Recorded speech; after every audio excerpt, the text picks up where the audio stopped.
What is up, my fellow Chibits? Today, I'm here to bring all of you, once again, another Toriko manga chapter review.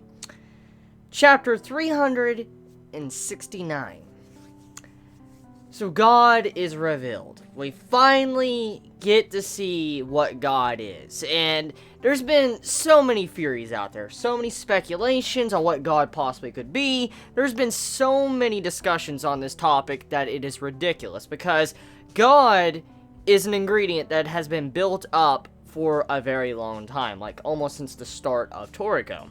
And it's something that was always considered the end game, besides the space arc, of course, that has been hinted at and foreshadowed for a while now.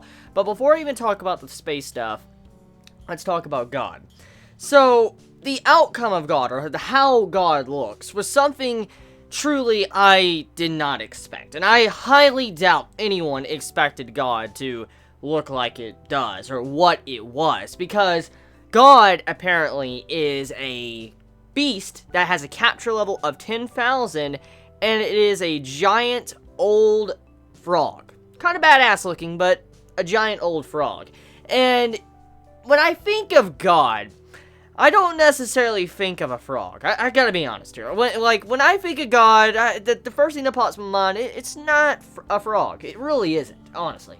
So, count me surprised when I saw a giant toad in this chapter. Now, of course, at the end of last week's chapter, we get to see, like, some form of frog form coming out of the ground, which some were actually joking in the comments that it was like a giant mappy, and I laughed my ass off to that. But apparently, it turned out to be true. It is a giant-ass frog. So, besides the destructive capabilities, which I will get into, this frog, as the endgame, apparently it's a creature that can eat.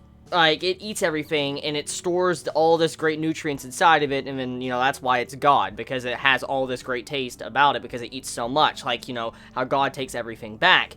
Now, I will say, however, I understand the symbolic meaning of the frog. I understand, because, look, I've had to look up a lot of shit with Tokyo Ghoul when it comes to amphibians and reptiles and all sorts of shit when it comes to Kaneki, and so I kind of know a little bit when it comes to stuff like this. So I know the frog is kind of considered as symbolic in a meaning of rebirth, and I understand that completely, but honestly, I'm a little bit disappointed with the design. Like, I mean, the overall in-game God being a frog, I'm like, it's okay.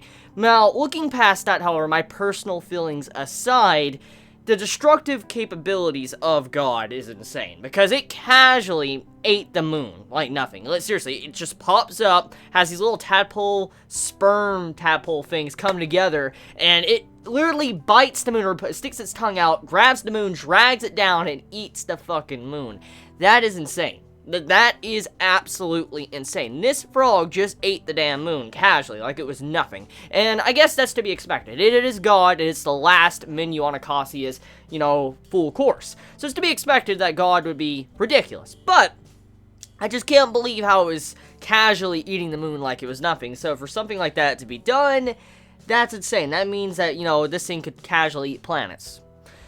Okay, so, looking at the actual level, the Capture Beast level, 10,000. As we know, majority of the, Beast Kings, I think they're around, like, 6,000 to 7,000 in Capture level. Now, that's actually high, very high. As we know, the Beast Kings are pretty much the strongest beast on the planet.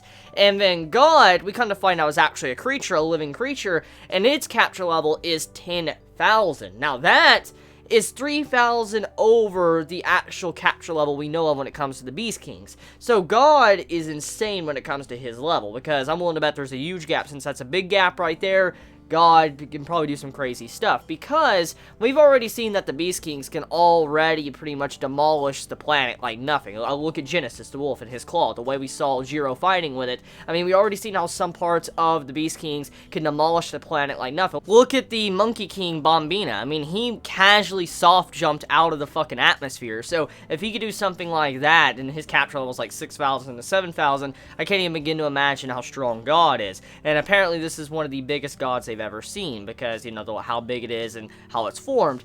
So, overall, I'm pretty hyped up, but there is one thing that is in the back of my mind now, which I need to talk about. So, God is revealed. The last menu. I mean, you had it to where the mangaka even went out of his way to actually say the last menu. God. And we got to see that in this chapter.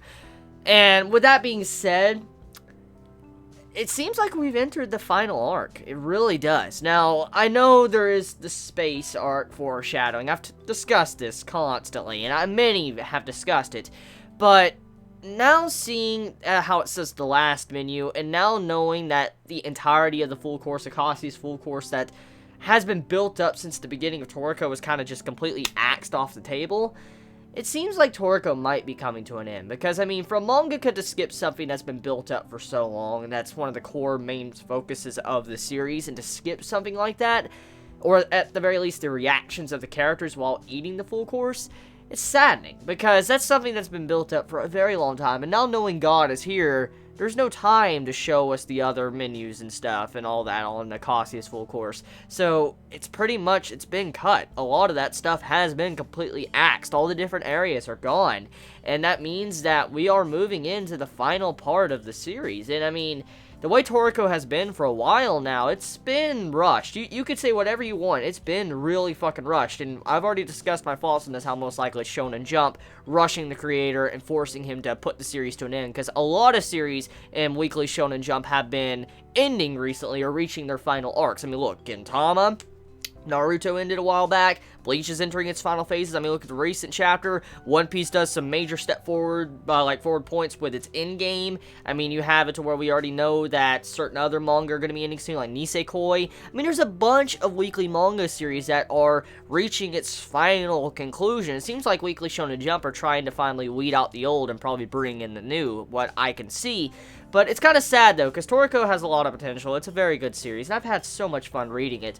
And seeing how those different arcs and different ingredients were skipped, and now we're getting into God, I'm disappointed, because I expected, to see them. Because that's one of the main focuses. It's like this. It's like you start Naruto, you start reading or watching Naruto, but then the mangaka decides to skip out on Naruto becoming Hokage. And you don't get to see the reaction of him becoming Hokage, or, him even being a Hokage. You just don't get to see that. And that's kind of how it feels. Like, something that's been built up since the very beginning has just been completely cut out. It's not relevant anymore. Just going straight to the final part. So I'm sad. I really am. So, Toriko overall, the chapter was very good. Just my personal problems aside, it was a good chapter. It was. I'm disappointed because, personally, I wanted to see those things. And now, seeing this chapter, it's pretty much concrete now that we're not going to get flashbacks or anything. So, yeah. Let me know your thoughts in the comments below. You all have a wonderful day or nights wherever you live. Please be safe. Chibi out.